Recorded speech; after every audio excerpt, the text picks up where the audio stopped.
I am writing a novel, and it's supposed to tie into this series of videos I wanted to do. They're going to take a lot of effort. I don't know if I'm going to do them, but I think on its own, it'll also be a good just story in and of itself. And it is mainly concerning what I would call a gradual deterioration where a person's willingness to live is piece by piece, year by year, drained until they have no desire to go on. What I've always been most attracted to in stories is the premise of someone getting what they want, but then there's such a heavy contrast with their desires that it almost makes them question if it was even worth getting in the first place. Last year, I went through a period of being unemployed for 11 months, and it was hell on earth.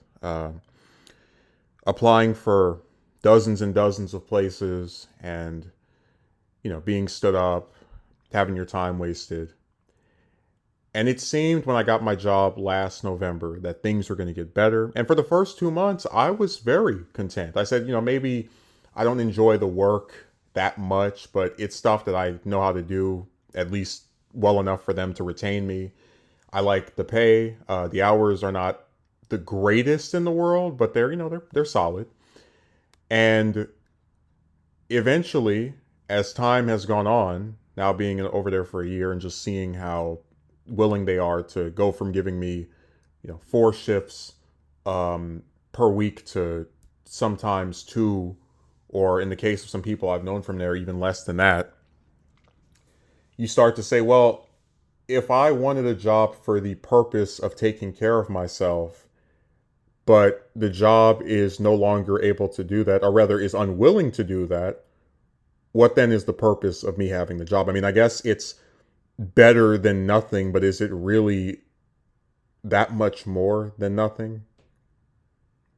Is it really worth driving 30 or 60 miles a day uh, to go over there for a shift that is 4 hours long, 5.5 hours long, that in multiple cases in recent times they have actually cut me from as I've been up there? You go there thinking you're going to have 5.5 hours. They tell you to leave after 3 or 3.5 or 4, just stuff like that where you really start to wonder, well, okay, this is, I wanted the, I guess, definition of a job, but if it's not doing the things for me that I thought it would, why would I want it anymore? And over the course of the story, you would see a protagonist who, gets downtrodden, disillusioned, dispirited. But there's always these moments where things look like they're going to get better. Maybe he meets some new person that he enjoys talking to, or maybe he begins, again, working the job, or whatever. But each, every couple of chapters, right?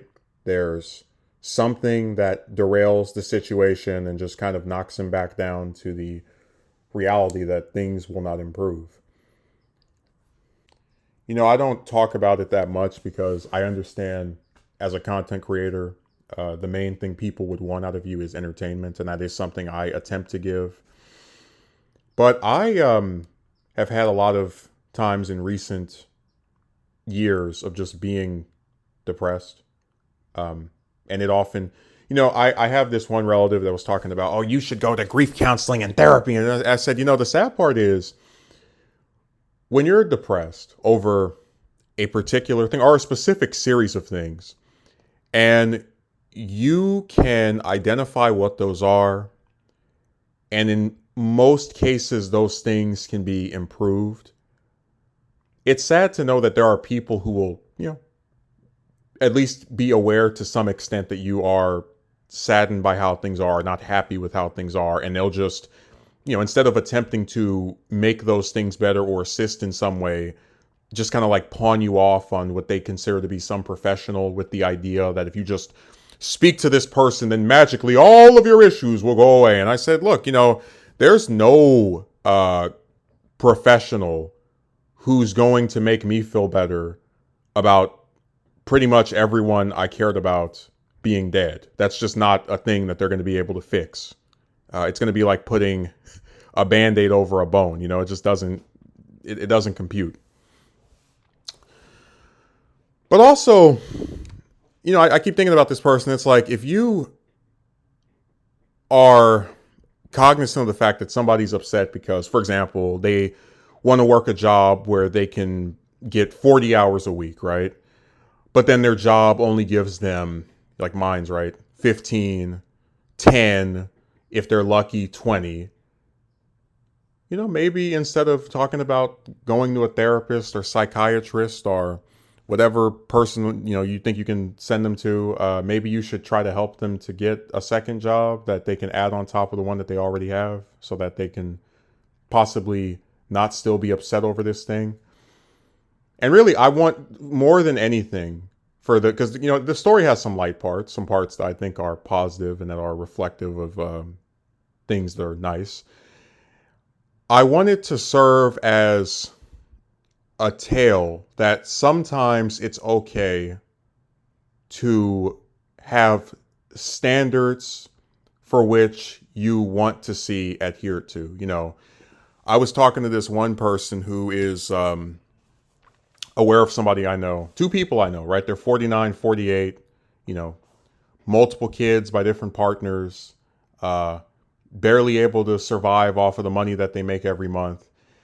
And I said in no uncertain terms that if I lived another, you know, 20 years and I'm still, you know, barely able to survive from whatever amount of coins I get from my job, and I've got these, you know, just no reason to believe this is going to improve, I would kill myself. And I don't say that to tell them they should do that. It's simply a matter of, you know, if I'm alive but I'm not happy and I have no reason to believe things are going to get better, why would I want to keep living? You know, and I know that the passing of someone I cared about affects me year after year, and that it will not be a thing I get over. Why would I want to talk to a therapist or a grief counselor if it's confirmed that this is something I'm going to stick with and still be bothered by?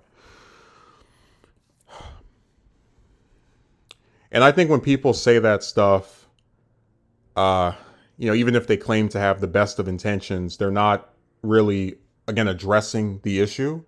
So that's why I said with the story, I want the central two things about it to be, you know, getting what you want, only for it to still not be what you want because it's so diametrically opposed to what your idea of that would be.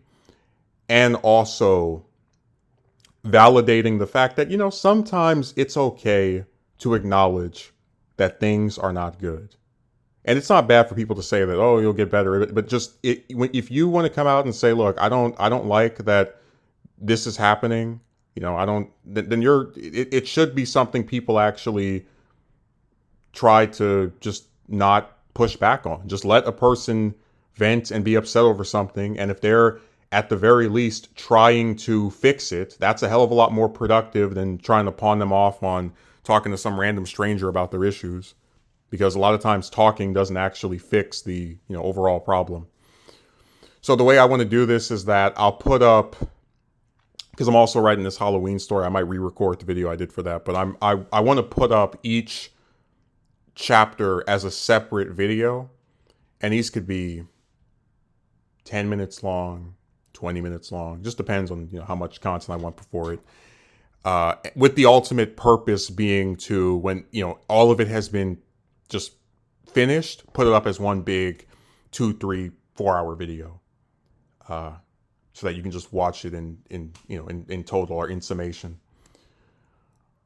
You know, I'm really kind of like, I'm nervous a little bit because it's one of my first attempts to make original content that's not like horror related here. So there's always that concern of like, oh, people might not like this or they might not watch it. But I guess I'd rather try and fail than to have, you know, not bothered and just let things be in my mind of like what what might have been if I had just attempted. So thanks for listening, and more content is on the horizon.